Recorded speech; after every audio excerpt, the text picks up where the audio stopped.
It's time for Losses Above Replacement, the best baseball podcast to grace your ears, with your hosts, Alex. Gosh, I have so many questions. Also, where's my car? Splash. Strive to love something as much as my grandmother loves buying new crock pots. And Mac. If you've ever been to Boston, you know that they have amazing ice cream. Coming to you from coast to coast, it's LAR. Ladies and gentlemen, welcome into Losses Above Replacement. We have some breaking news. In the baseball version of Thunderstruck, we sadly announced that Matthias Altman-Kurosaki, our third co-host, has been drafted by the Cleveland Browns. And Shedeur Sanders will actually be joining us permanently on the podcast. So let me welcome in Shedeur real quick. Let me make sure his stream's connected because he's surely not doing anything on the football field. He's had a pretty lackluster couple days. So, Shedeur, welcome in. Hi, Splash. It's an honor to be on the podcast. Shedeur with the Rolex. As they say, pressure makes diamonds. Diamonds make rollies. So, go Buffs. Splash, that was the dumbest intro we've ever done, and we're definitely keeping it. That's great. Okay. I think if we had a graphing the lunacy of the intro and whoever did the intro, I would be like 100%. No, the problem is, though, yours, we'd have to remove the data point because it's an outlier. If it's all outliers. If it's all outliers, then no thing's an outlier. Yes. I would compare my intro styles to position players pitching.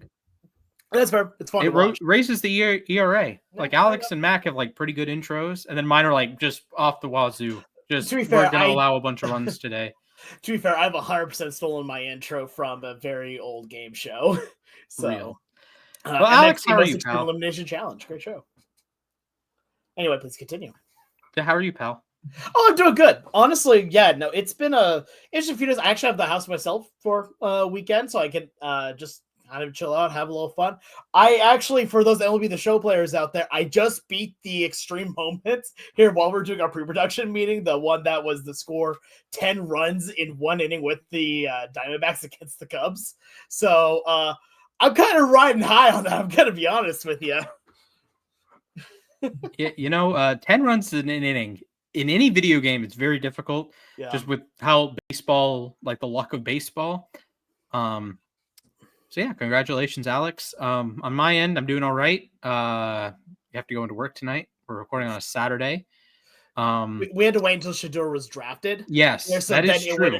So then that he could switch with Mac in an amazing trade sequence here to bring Shedeur to the podcast. Yes. So the Browns traded up for Mac. We traded up for Shedeur Sanders.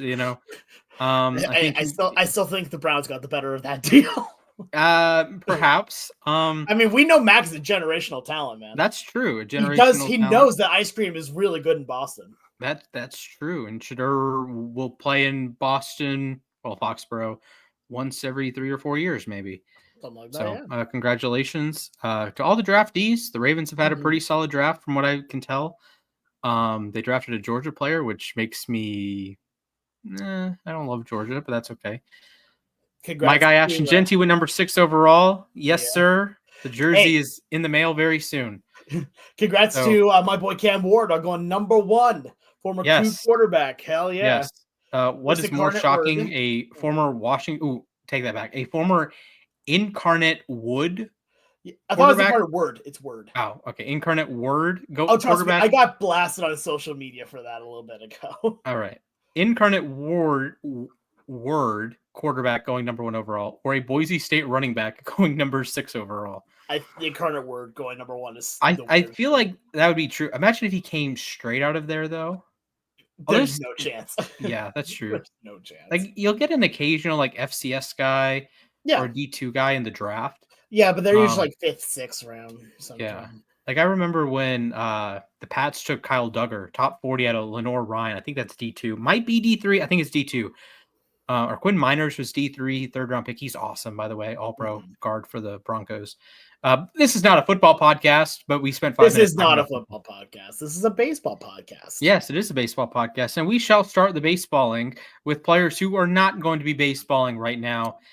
We have a little bit of an injury roundup, a pitching injury roundup. We have the best pitcher in baseball going down. We have Logan Gilbert going down, and we have a popular Cy Young pick going down. That would be Spencer Strider, then Logan Gilbert, and then Christopher Sanchez. So, Alex, I would assume you'd like to talk about Logan Gilbert first. Whatever gave you that idea, Splash? Maybe the color of your hat.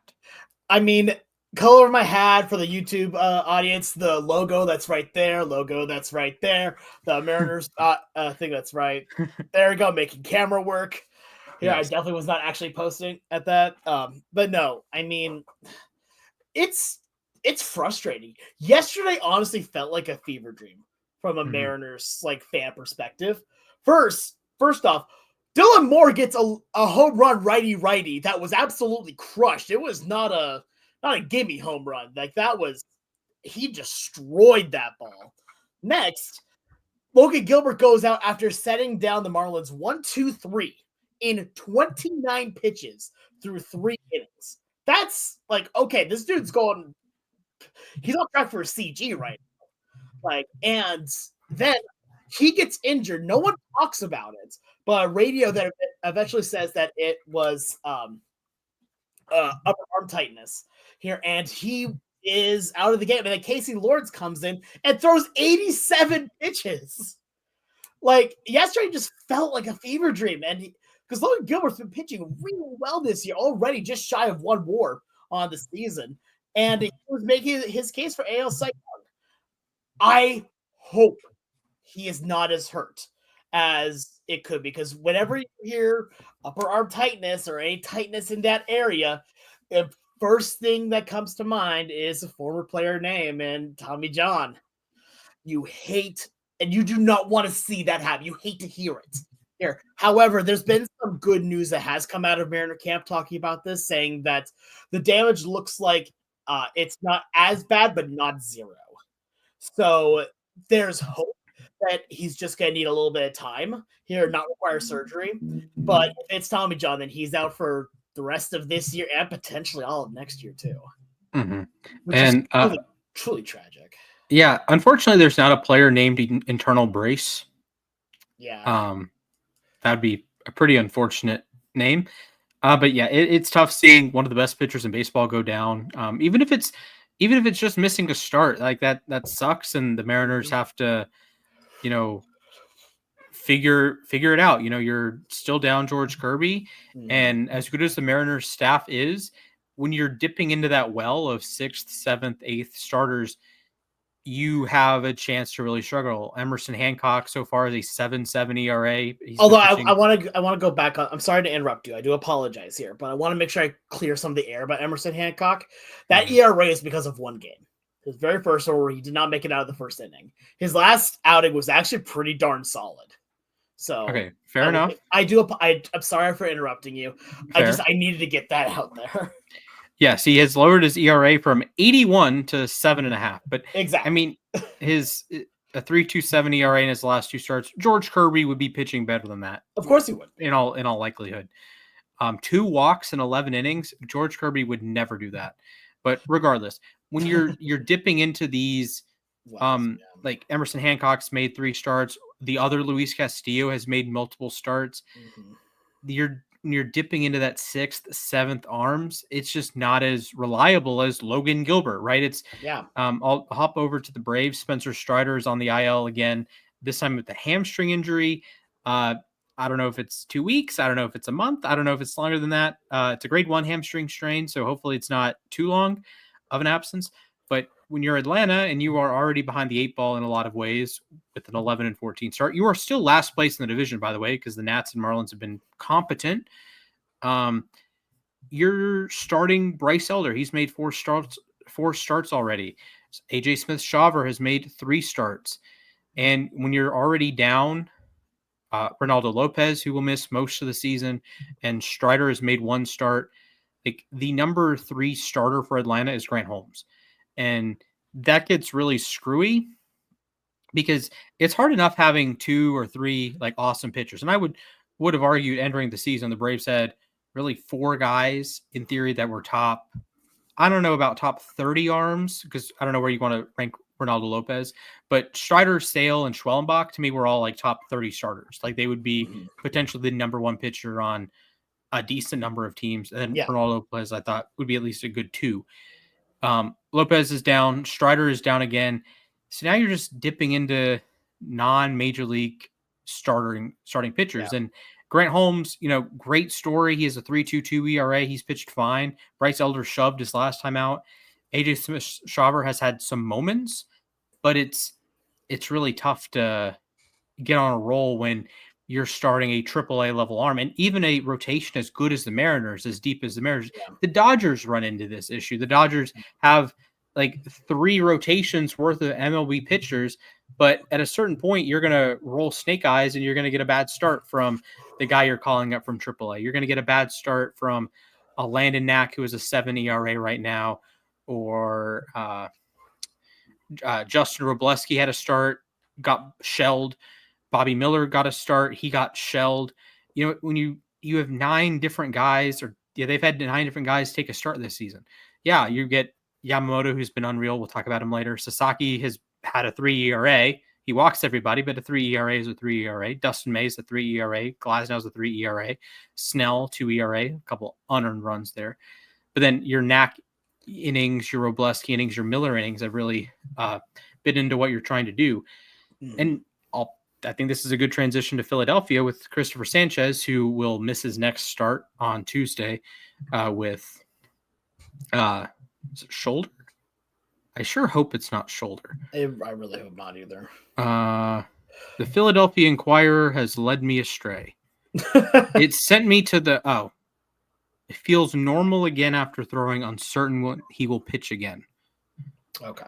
So at least at that point, like there's hope, but yeah. So it looks like he's going to avoid the IL, but it's news on the forearm, and like you said with Gilbert, a forearm is a little sketchy, and this is a chain of command issue that as soon as you get one injury as a pitcher, whether it's a blister, Max Scherzer's had thumb issues this season, leg issues, Strider has his hamstring issue, arm issues especially. Pitchers need all of the body to be firing on all cylinders. If you're Spencer Strider, you're 72 inches of frame. They all need to be firing here. So if your hamstring's at 92%, that can be shaky. Then you're compensating for it in other ways, and that's how you get injuries in other spots potentially. That if you're not in perfect mechanics, you're dropping your arm slot. That's a big, injury indicator that we've seen in recent years as Baseball Savant, for example, gets more and more data that you'll have guys that are dropping or raising their arm slot to try to find something that doesn't hurt. It's one thing if you go between seasons like 24 to 25 and your arm slot changes. Okay, that could just be a mechanical thing. But if your arm slot is moving throughout the season, and it's not intentional, like was it Manaea for the Mets that watched Chris Sale and decided to drop his arm slot and then just became unhittable down the stretch. Like that's that can be a telltale sign when the chain of actions is screwed up. That can lead to injuries, and it's a worrisome thing. The Phillies have a really deep rotation. They have 5 legitimate starters, and then you have Andrew Painter, their top prospect. So it's like, okay, you have depth, and then Taijuan Walker, which I don't love it, but did he throw like 27 first pitch strikes his last time out? Something like that. Yeah. So I kind of want to go back a little because I agree 100% with what you're saying here. That there's a phrase that has been thrown around for years and years and years, and that is that you can never have enough starting pitching. The baseball season itself is grueling. 162 games is not like you put that against any other of the major sports, and they laugh at you. You put that, it's like you try to make any other athlete in their sport play that many games, and everyone's going to get hurt. That's just how it works. Like you'll have NFL players who can double their games played. Hall of Fame players can double their games played and won't be one full MLB season. Exactly. And that's what that's kind of what we have to make sure we are looking at here, is that you're gonna have injuries. Like, it's just a matter of how severe and how many overall. Because like with Seattle, like I want to bring it back to Seattle here for a sec here. With Logan Gilbert, yeah, you're losing an ace, and hopefully he, is not hurt and he's gonna come back and it's gonna be okay. But yeah, you're now running out guys like Emerson Hancock, running out guys like Luis F. Castillo. And I'm hearing some potential reports that they're going to call Logan Evans to make a start here on this. And look, I think that these guys are good. They're not amazing, but they're okay. The problem is you need better than okay if you're going to keep on pitching. And that is not where they're at the moment here. Remember, going into this season here, it was a pretty high, I'm not even going to say agreement here, but there was a very real consideration that Seattle had the best starting staff. When you have guys like Logan Gilbert, George Kirby, Luis M. Castillo, there we go, and then Bryce Miller and Brian Wu, all those five together are dominant. You pluck one from that first with Kirby. Okay, now you have to put in an Emerson Hancock here. And if Hancock makes a mistake, then now you're hurting in that game and you're going to lose another game. Well, now it was like, if you have, let's say you have Logan out now two of your starting, 40% of your starting rotation is now replaced with AAA level talent, which again, can be okay half time. It's why you need to have a like depth at the starting pitcher position. There we go. I can talk. You need to have that, because otherwise you are going to fall apart. That's just how the game itself works. You got to be ready for these kinds of injuries. But again, like you said, going to the well too much here, it starts to really take effect on you. Like, think about this for a second. I'm going to use a really weird analogy here for a sec here. Join the club. Yeah. So imagine you have like a salsa with you, and you have chips, and you have all the good stuff that's on the top, right? That you're planning on going to. If you go to that too many times without kind of like, swirling around or all that, eventually you're just gonna left with the grud on the bottom of it, and that's what you're gonna be left with. Look, don't keep going to the well. I understand that you can't help it at this time, especially if you're a team like the Mariners, but you really have to be careful. You really got to hope that Seattle's able to not lose Logan Gilbert for the year, just like how Atlanta is hoping you're not going to lose Strider for that long. How Christopher Sanchez, if he goes down, now if you're Philadelphia in a really hot race for the NL East, you really can't have one of your aces going down. Consider for a moment, the Mariners only had 6 starters make 2 starts last season. The Mariners have already had 6 starters make 2 starts or multiple starts this season. George Kirby will come back and he'll be the 7th. And if Logan Gilbert misses any time, you'd have 8. And it's April 26th. Like I said preseason, I had my worries about the amount of quality starts that the Mariners had. And I didn't think they were going to replicate that. And obviously I'm not wishing for injuries. It's just a math. At a certain point, it's math. Yeah. Like, there's a reason they were historic levels of quality starts and historic levels of, they only had 6 guys. Well, Jonathan Diaz made 1 start. They had 6 starters basically for 161 games. That is unlikely. That is an outlier among outliers. Gilbert, 33 starts. Kirby, 33 starts. Miller, 31 starts. Castillo, 30 starts. Wu, 22 starts. Then you get Hancock for 12. Okay. You basically had your 6th the entire season. That is incredibly unlikely to replicate. And it stinks from a baseball fan perspective when you don't watch some of the best pitchers in baseball. And of course, again, the Mariners have one of the best rotations in baseball. Haven't exactly pitched like it so far, but you're down Kirby, you might be down Gilbert. So you're 1 and 2. That's just nasty. Exactly. Yeah. And on top of it, like, as well, we don't know how the severity of Logan Gilbert's injury. Like, I was actually thinking during like pre-production of this, do we want to have a conversation about which injury is more significant for like between the 3 of them?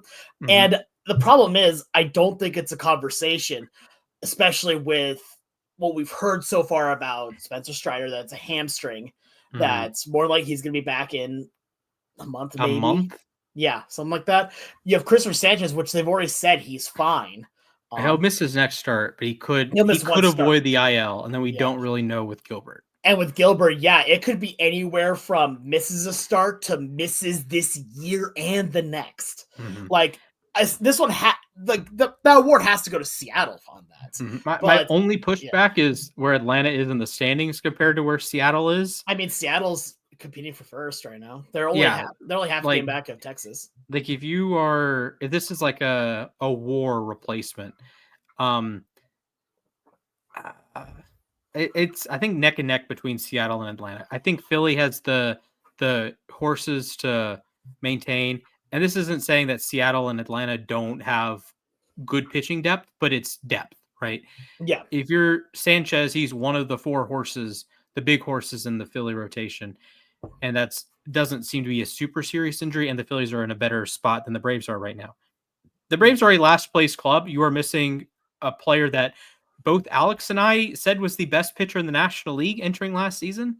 Yeah. That is pretty catastrophic. And it is. If you operated the entire offseason as if Strider's going to come back and make 25 starts or 30 starts, and now, of course, the Mariners and Phillies said, oh, yeah, Sanchez and Gilbert are going to make their 30-plus starts. So those other 2 teams like made those beds, and they're going to lie in them. But the Braves, it's Gilbert is like the true ace, I would say, of the Mariners staff, while Strider is probably a co-ace at this point, given that he missed an entire year with injury. And you have the reigning Cy Young winner in Schwellenbach, who is better than Chris Sale at this point. So that's my only pushback, that the Braves need reliable pitching a smidge more than the Mariners do right at this very moment, just the standings and whatnot. Yeah. But yeah, that's my only pushback there. I understand the argument. I'm going to disagree, but that's I'm not saying it's like 100%. Oh yeah, no, absolutely. It's but I definitely understand. Yeah, I definitely understand. It sucks that we have that conversation because we know that at this point, we know the Braves are a lot better than what they're showing right now. As much as it may hurt, but they could be a lot better in Seattle. Somehow has shown that they're better than what the first couple weeks of the season did. Where now they're at 5 straight winning series. Although to be fair, that's a jeopardy tonight, as they lost game 1 of the series against the Miami Marlins. Consider for a moment, the Mariners are 3rd in the American League in runs per game and 2nd in the American League in OPS plus. Remember that this team also currently employs, and I'm sorry I'm going to do this here, and this is not a do to you. I hate I have to keep saying it.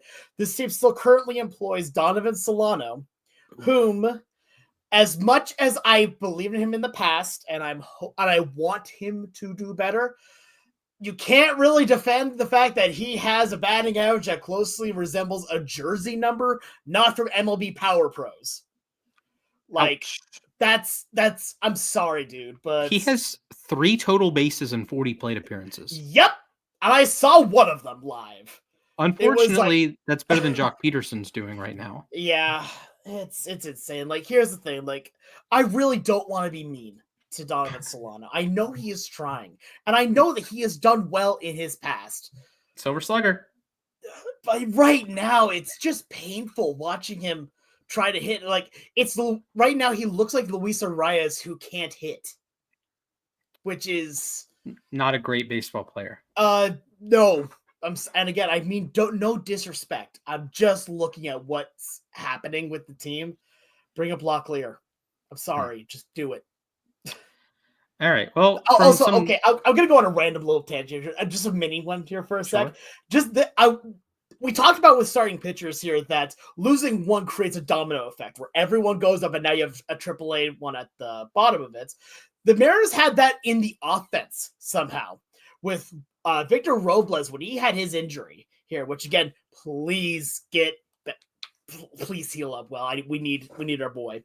But when he gets injured, that means that Luke Raley now has to be your everyday right fielder. Luke Raley was splitting time between right field and first base, and now he's your everyday right fielder. So now you have no one playing first, which means that now you are split between Donovan Solano and Rowdy Tellez playing first base for your Seattle Mariners. And, there's one more name that I haven't said that's also playing a decent amount at first. Dylan Moore has been playing first base. Don't get me wrong, and I will not slander Barry Bonds. I mean Dylan Moore here and his utility Gold Glove, but you see the chain effect, the chain reaction going on, where just the injury to Robles has now moved everyone around, and now because of that, first base went from being a position that you were hopeful for to one that you're kind of about.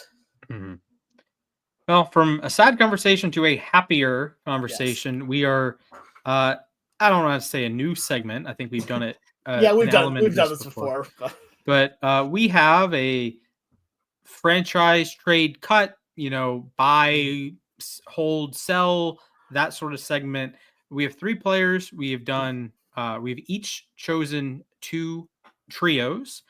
I have a trio of starters and a trio of 24-year-olds, or 23-year-olds, I'm sorry. And Alex has a trio of first basemen and a trio of outfielders. And we just decide, hey, you have these 3 players. Who do you want starting? Who are you putting on your bench? And who are you cutting? Whatever terminology you want to use. Start, bench, cut, start, trade, cut, whatever. 1, 2, 3. That's the name of the game. I personally like going start, trade, cut, because at least with trade, you get some value back. That's a good point. That's a good point. Well, and that actually goes with when we were talking in pre-production. That's what goes into some of my decision where I'm like, oh yeah, this person I think has more trade value than this person does at this. So that influenced some of my decisions. Yeah, we're gonna start with a spicy one. 26-year-old starting pitchers, age according to Fangraphs. 26-year-old starting pitchers. Alex, please decide between Yoshinobu Yamamoto, Hunter Green, and Garrett Crochet. Yeah, so for me on this one, the start is easy. It's Crochet. Crochet just nasty. Like, I just watched him play against Seattle, and that was one of his worst starts. And he still looked dang good. He threw 120 pitches, really showing that he has stamina. Yeah. He threw 120. Whoa. Okay, I gotta pause there. I gotta I was shocked too when I saw that he went that far. I gotta verify this one. Please Garrett do, Crochet, because I want 120 pitches? Around 120 pitches, yeah. He definitely cleared the 100 mark with more to spare. Okay, it was 110. Oh, it was 110? Okay, I thought I saw it get to 115, but okay. Fair enough. Still, 110 pitches. 110 pitches in 5 innings. What are we doing? Yeah. What are we doing, Mr. Crochet? Yeah, but anyway, regardless, I still take Crochet over that. I think then the other 2 were Green and Yamamoto. All right, I am going to trade Yamamoto. Because I think with Yamamoto, he's really shoving to begin this year, but he also has a lot more trade value than Hunter Green has at the moment. I think that Green is a great pitcher. He's going to be a really good, darn good starter. I just think that Yamamoto has a little bit more value at the moment. Okay, I'm going to pull up the Baseball Reference, the world famous comparison here.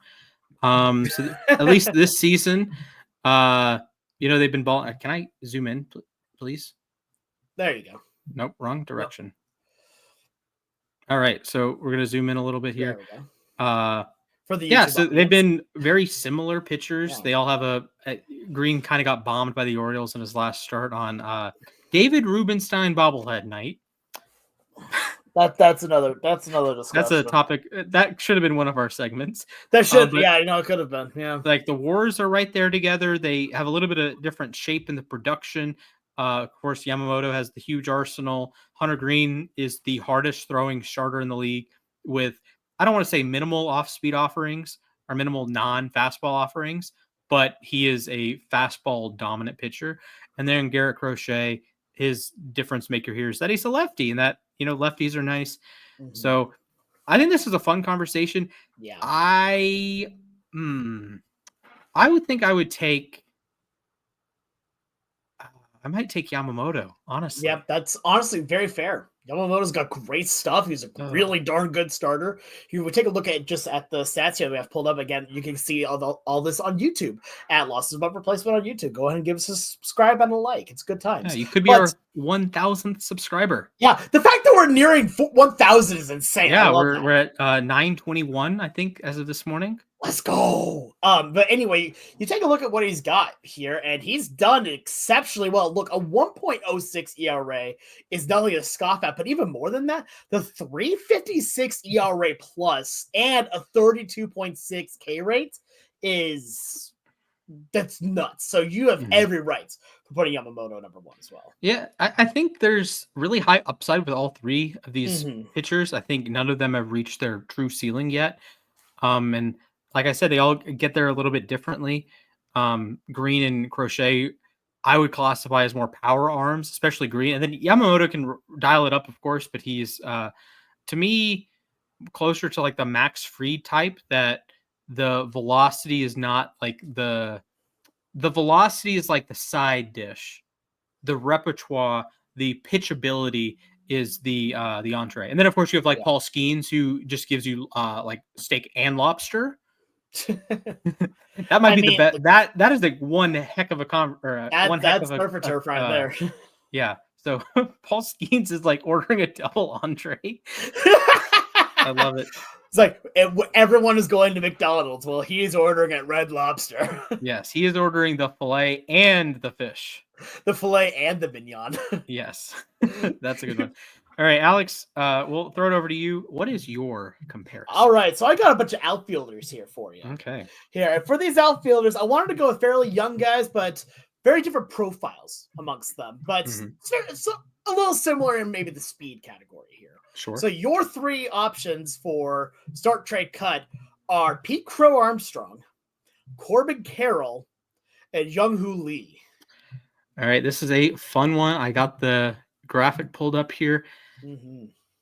Unfortunately, I have to cut Young-Hoo Lee. I am a huge fan of his. I'm a huge fan of everything he means. And like he is an Aura King. Unfortunately, PCA is also an Aura King. Like, this picture really does not show it. This picture scares me. Yeah, that's true for both of them. So Lee has been just tremendous so far this season. He's been plus defense in center field. He runs the bases well. He's hitting 330. He's walking. He's hit for some power. He dominated at Yankee Stadium, which was a lot of fun to see. But I think he's a clear third. And then the conversation is Carroll versus PCA. And I think there's merit to both. And I'm going to point out that this is a little sacrilegious to say in terms of Corbin Carroll. He's a more established player. He's a known commodity, rookie of the year, all-star, top 10 in MVP voting.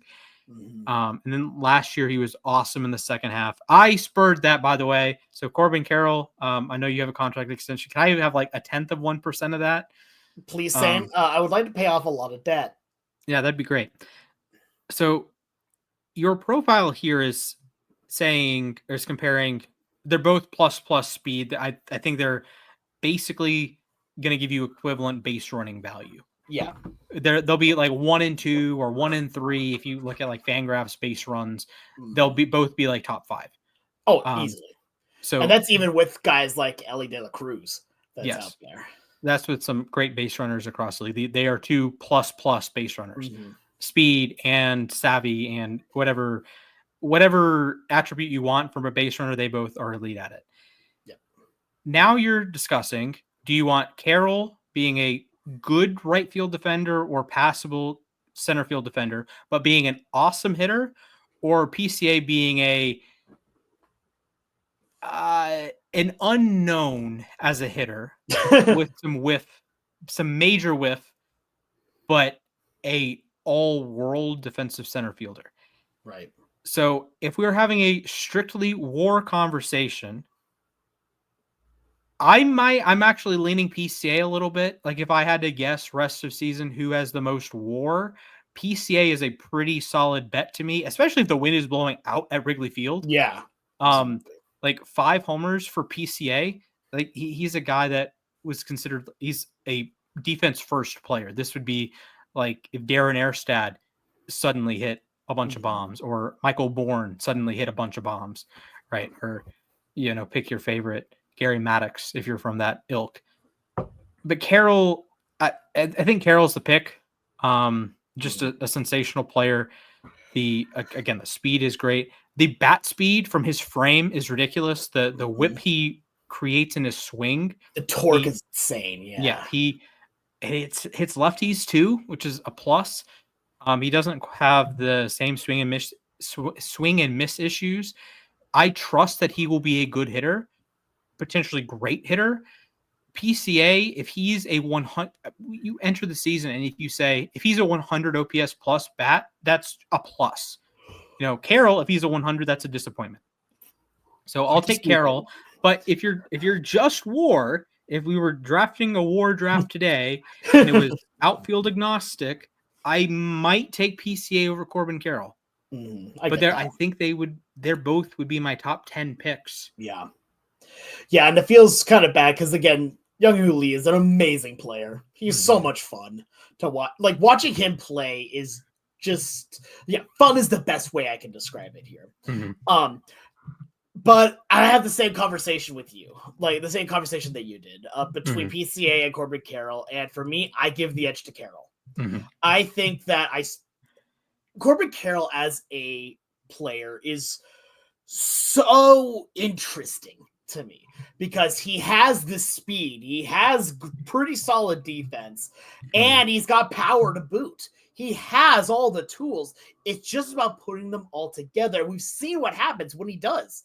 He becomes like an MVP level player on that team. On the same kind of team that also employs one Kettle Marty, like Ketel Marte. Like, it is fun watching him play, and he has earned a lot of respect here from the rest of Major League Baseball. I will also say on a sentimental note here, Seattle kid, love that. Also, when he made his entrance at the 2023 All-Star game here, when Tom Hutler gave him the announcement of "Welcome Home, Corbin Carroll," and I nearly cried. But but anyway, like PCA again, like you say, kind of unknown with the bat in his hands. But when the bat is not in his hands, you know what you're getting. What you're getting is amazing. You're getting amazing base running. You're getting stolen bases. You're turning those singles into doubles for free. You're turning those doubles into triples for free. Like and on top of defensive wise, the dude's got speed and he's got an arm.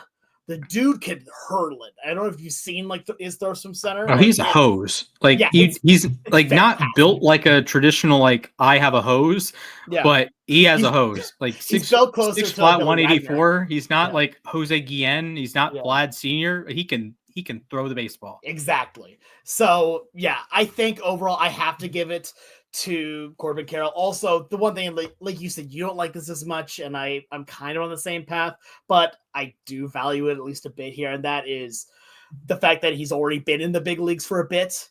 Here for Corbin Carroll, he's a little bit more established, and I think I want to see what's going to happen with PCA as we get a little further into his career. How well is he going to adjust? Because speed is something that you can't teach.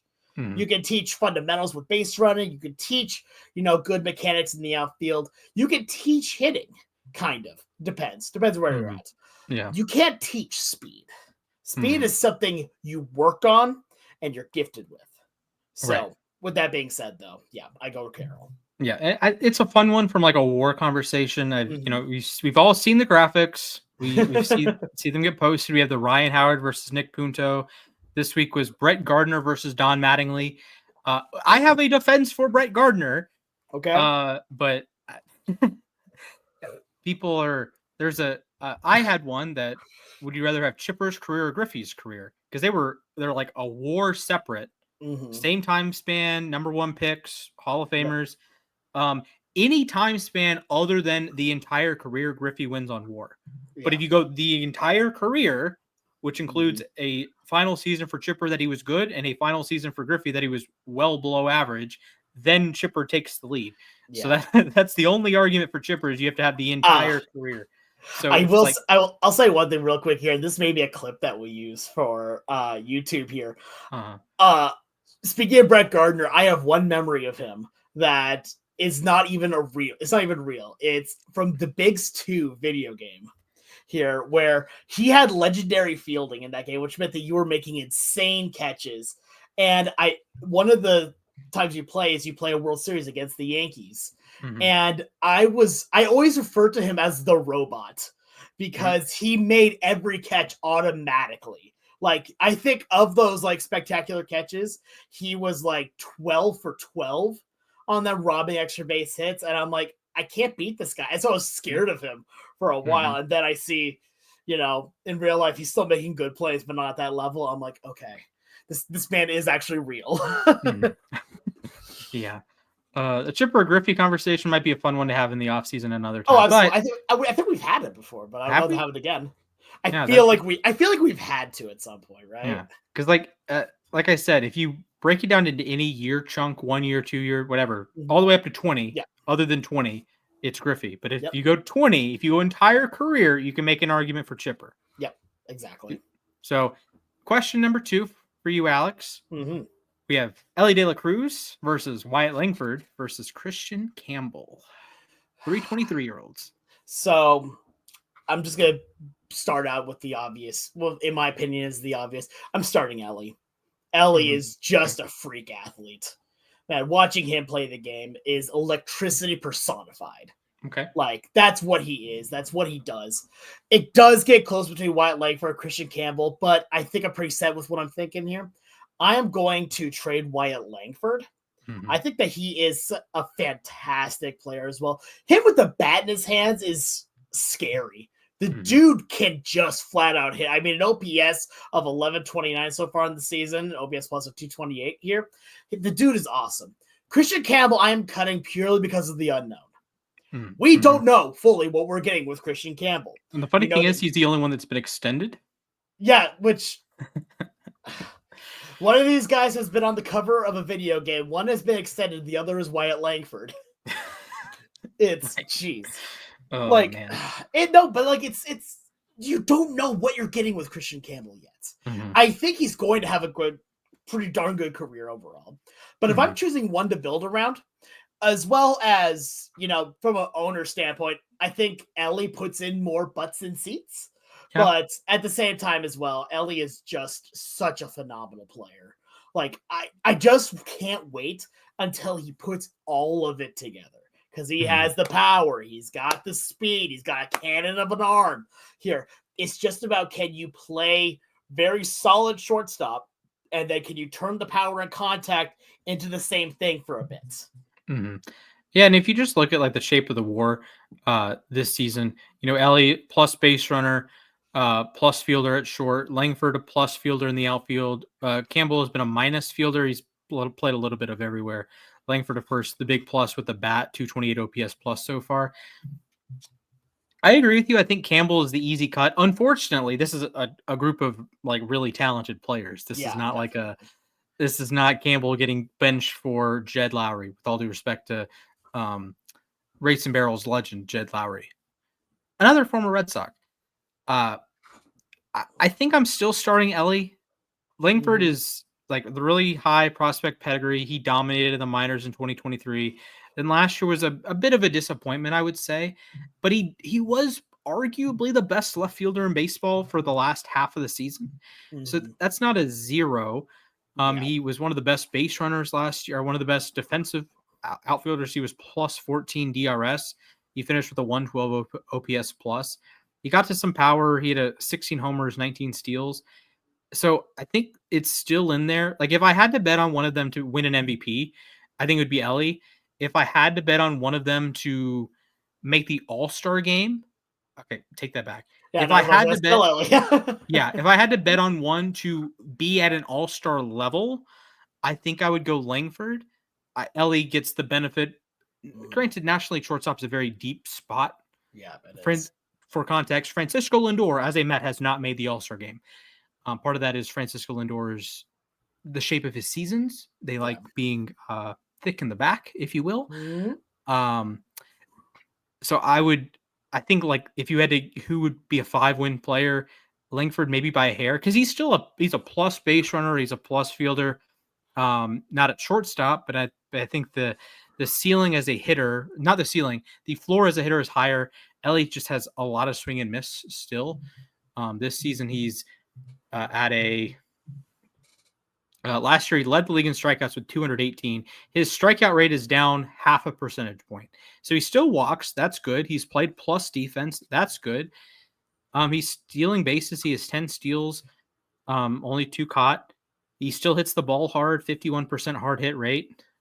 He's hitting it on the ground a little bit too much, but I don't know. I think I would take Ellie first here, but I don't think you're going wrong if you take Langford. Yeah, no, I think both of them are solid, fantastic options here. Mhm. And again, it sucks that on this list, Christian Campbell's just kind of the odd man out. Yeah, Because and he's been really good. A he has 140 been. OPS plus so far. Yeah. He's played all around the diamond. He is so good. He was such a valued commodity in the Red Sox organization. He turns 23 in June, by the way. He's such a value in the Red Sox organization that they decided to move Rafi Devers to DH. Like, that is the value proposition that, yeah, we want Christian Campbell playing second base in the big leagues. We don't need Alex Bregman there. We don't want Devers playing third. We want Campbell not only in the big leagues, we want him pushing Alex Bregman to third and pushing Rafi Devers to DH.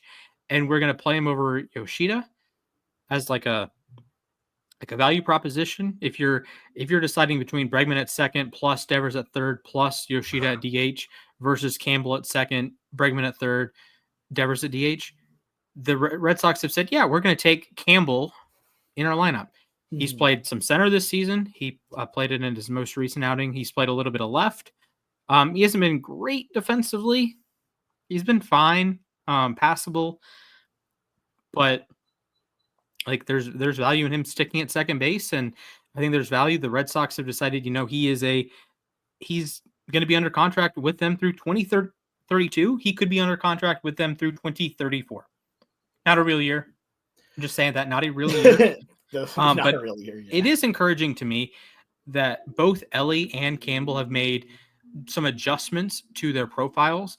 Ellie at the big league level, of course, and Campbell in the minors, at Georgia Tech, and then in the minors. That Campbell is really like dominated from like a bat speed perspective. He tattoos the baseball. He just gets a lot of power out of his frame. He's 6'3", 191. So I think he can grow into even more power. He has plus plate discipline so far at 15% walk rate.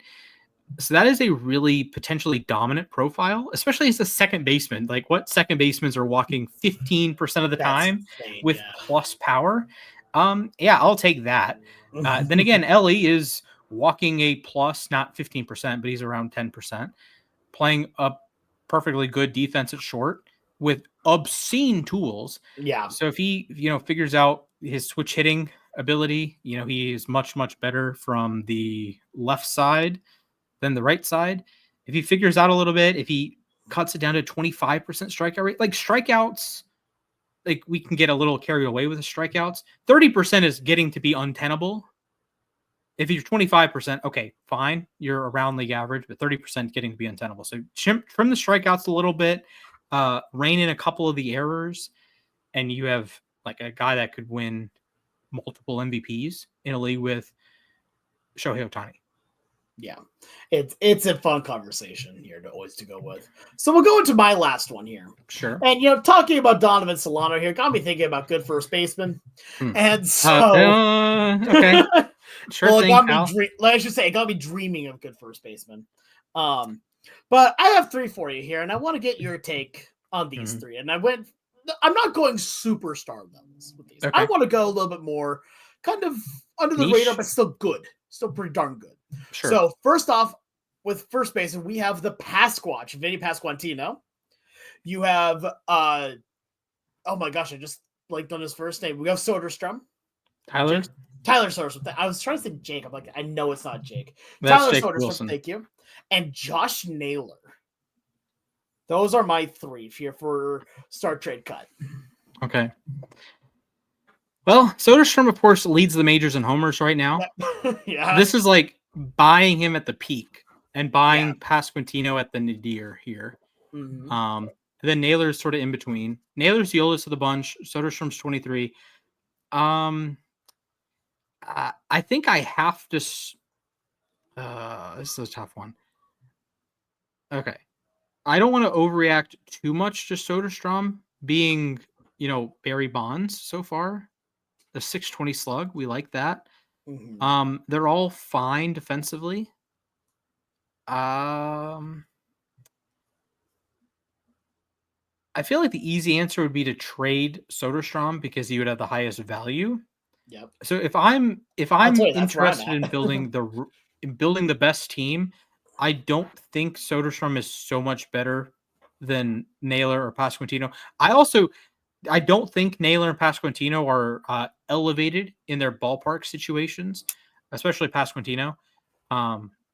Even Naylor in Arizona, that's a bad fit for his swing profile. While Soderstrom is playing in a minor league ballpark. So that's going to be at least a couple of his home runs have been White Sox related, and a couple of his home runs have been Sutter Health Park related.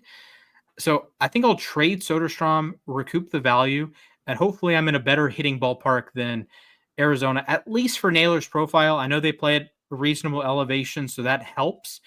But and then Pasquatch, I just wonder if it's going to take. I know Naylor's going to be a good hitter. I think Pasquatch is going to be a good hitter. So I think I would start Naylor, trade Soderstrom, and sorry, Pasquatch, you can stay in Kansas City, unfortunately. Yeah, I'm 100% with you on this. Pasquantino, I love him, but of these three, I just think he's outclassed a bit. Mhm. And I'm not talking about fully. Like I would love to see a Pasquantino full on power season, right? Mhm. But I'm trading Soderstrom because of the idea of I'm selling high on him. Mhm. Like I don't think that what he's doing is sustainable for him. But I'm gonna sell high on him, and I'll start Josh and build around Josh Naylor. I think he's overall he's about as solid of a first baseman as you could really get, especially of this group here. Mhm. He's a good first baseman. He hits the ball well. He plays decent enough defense, not incredible, but enough. It's here. fine. And he is the one of these three that, like, all right, Soderstrom, I think, has overall the highest upside, but he also has the Mhm. lowest ceiling. Mhm. Here, I think of the three of these. Vinny Pasquantino is very good, but he basically comes down to take two. It comes down between him and Naylor for starting at that point, and I trust Naylor more than I trust Pasquantino. So, and Soderstrom's getting traded because of that value, selling high on him. That's fair.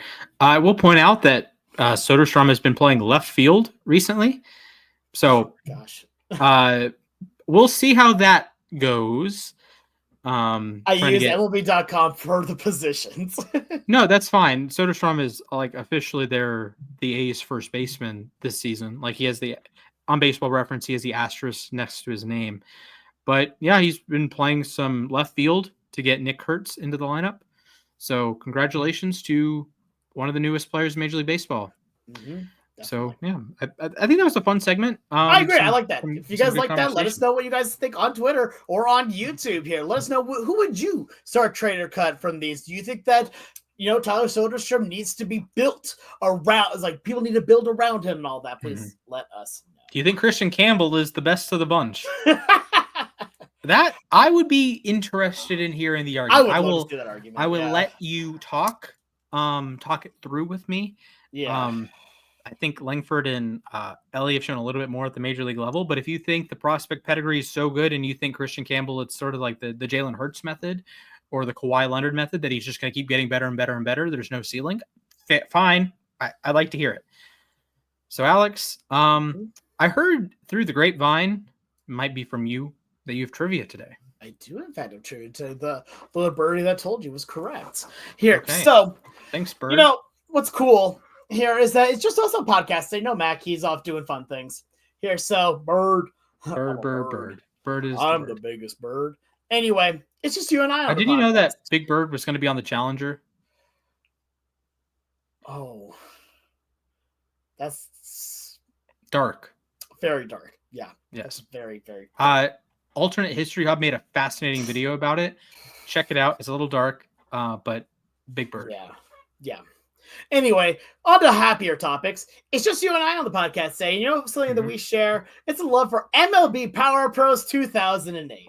Yes. So I have compiled for you 5 questions. Just 5. 5. And I have labeled these as pretty darn hard. I think that you will have a pretty good chance at getting these. But I will tell you, I was really trying to find questions that I think I could stump you on. And to make it a little harder on myself, I only choose one from each mode that I wanted to do from. I didn't do all S or all MLB Life. The modes that you will have a question for are Success Mode, MLB Life, Season Mode, Exhibition, and Wii Remote Mode. Oh God. So I don't think I've played Wii Remote mode in at least 12 years. man, means you're gonna have a little harder time getting that question right then, son. All right. All right, so I will let you choose. What do you want to start with? We'll start with Wii Remote. All right, cool. Wii Remote Mode. What is the name of the team of Mii's called? Wii Remote Mode, by the way, the only mode here that lets you play with Mii's in the game, and it's like, and they have their own specific team name. What is it?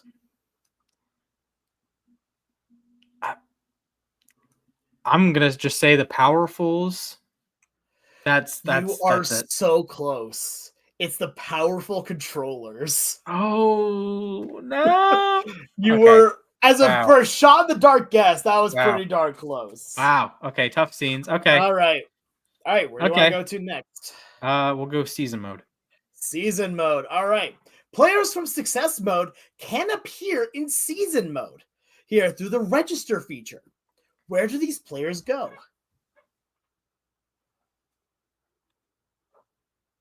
Well, after you've registered them, where do they go? Well, it depends on when you register them. If you register them during the game, during a season, like after you've already started your season. Okay. Then they go into the free agency pool. There you go. You got that one absolutely right. They go into free agency. So the home of Hideo Nomo, yep, Dan Johnson, mm-hmm. etc. Very beautiful. All right, 1 for 2. Where are you going to next? We'll go MLB Life. MLB Life. All right. What are the conditions to meet Anna as a potential girlfriend? Oh.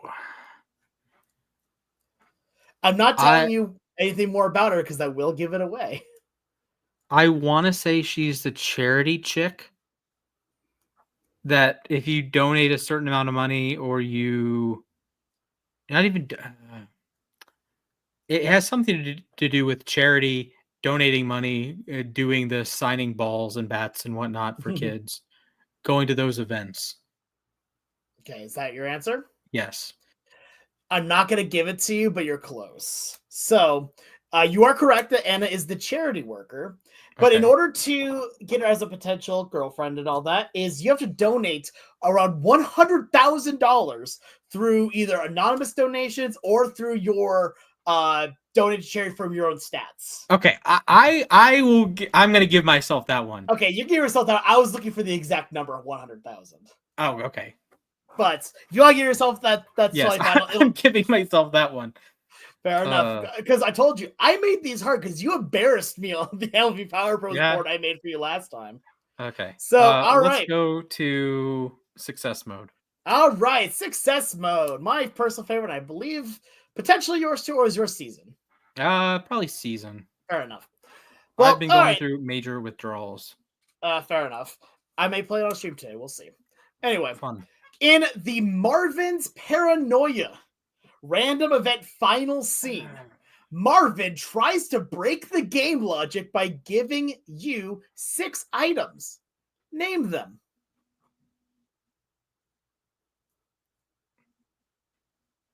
Okay, not gonna lie, I thought they were randomly generated. Nope, it's the same every time. So I have to name 6 unique items. 6 unique items. If you get close, I'll tell you what. Because you've struggled on a bit of this, if you can name 4 of them. Okay. I will give we're gonna go with the power in. Okay. We're gonna go with a one of the mind focus balls. Okay. We're gonna go with a handbag. Okay. We're gonna go with a carryover chocolate. We're gonna go with a shiny fragrance, and we're going to go with a Gonna go with a Power in DX. I cannot give you the points. You got Tough. 2 correct. Okay. Here, so the ones that you got correct were the Power Run DX, and I'm giving you the pricey handbag.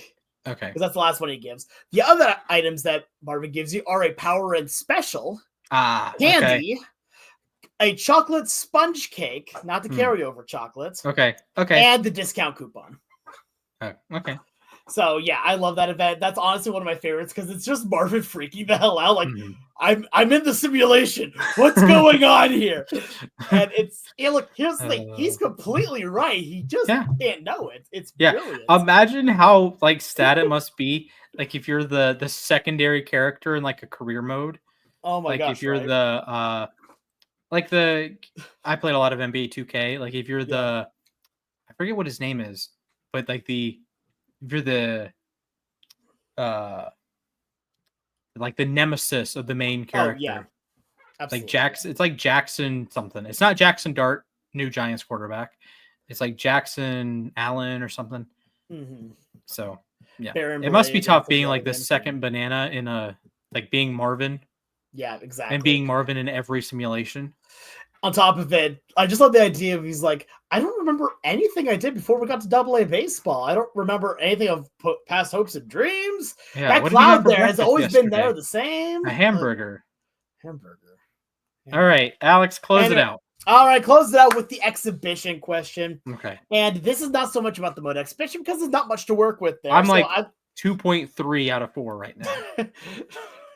You're at 54%. No. Anyway. Yes. All right. In exhibition mode, while the Great Gonzalez is better known in Paper Mario: The Thousand-Year Door, MLB Power Bros. Has its own Great Gonzalez. Who is he supposed to represent? Well, Great Gonzalez is Barry Bonds. Yep, you got it. It's Barry Bonds. Yeah. So I look, Paper Mario is one of my favorite games. I had to put a Great Gonzalez question in here. Yes. Anyway, also just funny debate. All right, so you got 3.4. You got pi out of 5. Yeah, we'll take that. Yeah, we'll take it. As instead of the we got the golden ratio out of 5. You know what? We absolutely sadly that wouldn't be out of 5. It's divided by 5 anyway. So we got the golden ratio. Pi divided by 5 multiplied by the circumference of Johnny Cueto's hat. Anyway. Okay, no, never mind. The golden ratio is 1 plus the square root of 5. My bad. Or divided by 2. Okay, my bad. There's a reason why we're not a math podcast. Well, I would actually. The golden ratio is about 83%. I'll. You know what? I'll take that. That's better than pi out of 5. We'll take golden ratio. You didn't get golden ratio. Though. Hey, man! You didn't know what the golden ratio was. Yeah, but you just told me, and you're not that. Shush. Okay, we're somewhere between pi and the golden ratio, or pi out of 5 and the golden ratio. Somewhere in between that. You got pi out of 5. That's your score you've taken or your. I was better than pi out of 5. No, you weren't. You're actually worse than that. No. Yeah, because you didn't get the success mode question correct. I got 2 out of 6. You got 2 out of 6. I originally wanted you to get all 6. I got 2 out of 6. And then I lowered it down to 4 for you. I will count it as 1/3 of a correct answer. I will not. Anyway. Okay. This is rigged. I am being discriminated against. Why am I dropping in the draft? I need to do that bad. Why is Tyler Shuck going ahead of me? Why are the Browns drafting 2 quarterbacks? And this isn't even like a Kirk Cousins RG3 thing. This isn't like you draft 1 in the first round, 1 later in the draft. Why are you drafting a guy in the 3rd round and a guy in the 5th round? Why are you drafting Dylan Gabriel in the 3rd round? If you just swapped Shadur and Gabriel, that'd be weird drafting Gabriel in the 5th. But regardless. Anyways, it's time for everyone's favorite segment, our time to ourselves. Alex, would you like to go first today? Yeah, I can do this. Okay, so I'll give you a countdown. 3, 2, 1. So I'm going back to wrestling. I don't care if no one likes it. I'm doing it anyway. So last weekend was WrestleMania, and there's a lot of matches I could talk about here. The Cena versus Rhodes was definitely interesting. Honestly, I like it just from a story point aspect here. I think it's fun. But I'm going to talk about the person that is my name on this. Joe Hendry being the surprise opponent for Randy Orton. I screamed when I heard his music. I was so excited. Joe Hendry is, I think, right now my favorite wrestler. And just knowing the story of where he comes from, and like just a year ago, he was performing for maybe a couple thousand people at the very most here. And at WrestleMania, he had 60 some thousand people all chanting his name and singing his song. It was beautiful. I don't care that the match itself was not good. It was whatever it was, right? And I think that Orton still put Hendry over, even though he lost in just a few minutes, because at the very least, he got to do some of his moves, and Orton acknowledged fully that Hendry is going to be there. And then on top of it, Triple H saying in the press conference that he talked with Joe and said, look, go out and enjoy this one, because this is not your last Mania, and it only gets more stressful from here. So I love the fact that Joe is being now part of all this. I don't buy much wrestling merch unless I'm actually there. For the very first time ever, I actually online ordered a wrestling shirt. I ordered Joe Hendry's WrestleMania shirt, and it's sadly not going to get here till like near the end of May. But I believe in Joe Hendry. I love him. No notes. I couldn't tell you 3 words of what you said. The only 3 words you need to know are say his name. That's all you need to know. That is 3 words. Also, Gigi. Hello, Gigi. She is hunting. Anyway. All right, you ready to go? Sure thing. All right, your time begins in 3, 2, 1. Boys and girls, ladies and gentlemen, bozos and bozettes. The NFL draft is on. The NFL draft is fun. I have a sort of, I don't want to say a love-hate relationship, but it can be tough getting like deep into the weeds year after year after year. Now part of this is like being a Ravens fan and knowing they draft in the back half of the first round, and like I don't want to get super excited about some prospects and know they'll never be a Raven, right? So it was exciting this year to see Ashton Genty go to the Raiders. It was nice to have a Boise State guy to follow. Goes number 6 overall. Hopefully I'll have his jersey pretty soon. But yeah, it's when you have passions, I think it's important to have like different like tiers of passion, and that's okay, right? It's like some years I'm really into the NFL draft. 2022, I had dozens and dozens of scouting reports. I was getting paid to write scouting reports. I had a big board with 250 players on it. I was ranking guys at every position, and had like legitimate draft opinions about guys that went in the 6th round, and not even like a Shedeur went in the 5th, but not even like a Shedeur, like a guy that fell, like guys that legitimately were 5th round caliber players. I had opinions on, and this year I couldn't tell you. I can't tell you much about Colston Loveland. He went number 10 overall. I know he's Michigan tight end. I couldn't tell you anything about his profile. I couldn't tell you much about maybe half the first round, probably. Like, obviously, I know Travis Hunter, Abdul Carter, Cam Ward. But it's important to have like tiers of, what you enjoy doing. So the NFL draft is something some years I enjoy doing. Last year, I was just not involved at all. This year, not really involved. 2 years ago, I had some scouting reports. 2022, I was all over it. 2019, 2020, I was doing a lot of mock drafts. This year, I didn't do a single mock draft. So that's okay. Yeah, I mean, I'm going to be honest here. For me, this is the lowest interest I've had in the NFL in a good while. And I think yes, it does have to do with the Seahawks and all that, but honestly, I've just kind of lost a lot of it. Like, I enjoy watching the games. I can break down the games pretty well, but for me, I'm all baseball. That's where I'm at. Football will always be secondary to me for that reason. Yeah, I've gone through stretches that baseball's been my one or football's been my one. I've had times that basketball was my one. And I think it's just like I've been listening to a lot of basketball podcasts lately. Like last week, I went on a kick of doing the Book of Basketball 2.0 podcast from Bill Simmons. Like basketball history is right in my wheelhouse. I wish there was a baseball version of that. That's one reason why I like the Tim Kirkchin podcast that he does with his son Jeff. Is this a great game or what? Great podcast, by the way. There's like history elements. There's like contemporary elements. They have interviews. They have all sorts of stuff. So it's like that's an enjoyable product. Sometimes it's like I don't need to listen to 180 baseball podcasts. Like Race and Barrels, great podcast. I don't need to listen to it every single day. Effectively Wild, they're again great podcast. Do I need it every single week, 3 times a week? I don't know. Locked On Braves. I listen to all those because I am a Braves fan, but like I listen to Locked On MLB, for example, sometimes, or I listen to other teams Locked On. Like they have, I like the Rockies host. I like the Tigers host. There's a couple hosts that are a smidge annoying. There are a couple really awesome hosts, but I don't find a lot of interest in the team. But that's okay. Yeah, fair enough. Like for me, the only podcast I care about is Losses Above Replacement. Absolutely. Best podcast to grace your ears. Yeah, absolutely. And you can follow us on Twitter or X at LAR_baseball. Also on Instagram, LAR_baseball. YouTube, LAR_baseball. Thankfully, we got all 3. You can be our 1,000 subscriber on YouTube. That'd be pretty cool. That'd be awesome.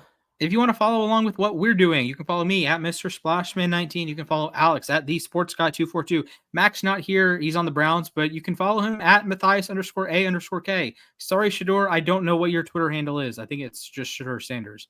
But regardless, any final words? Baseball's awesome. Logan Gilbert, please be healthy. Cam Ward, go Cougs. That is a generational run. I believe in Joe Hendry. Well, Alex, over under 17.5 walks for Marcell Ozuna tonight.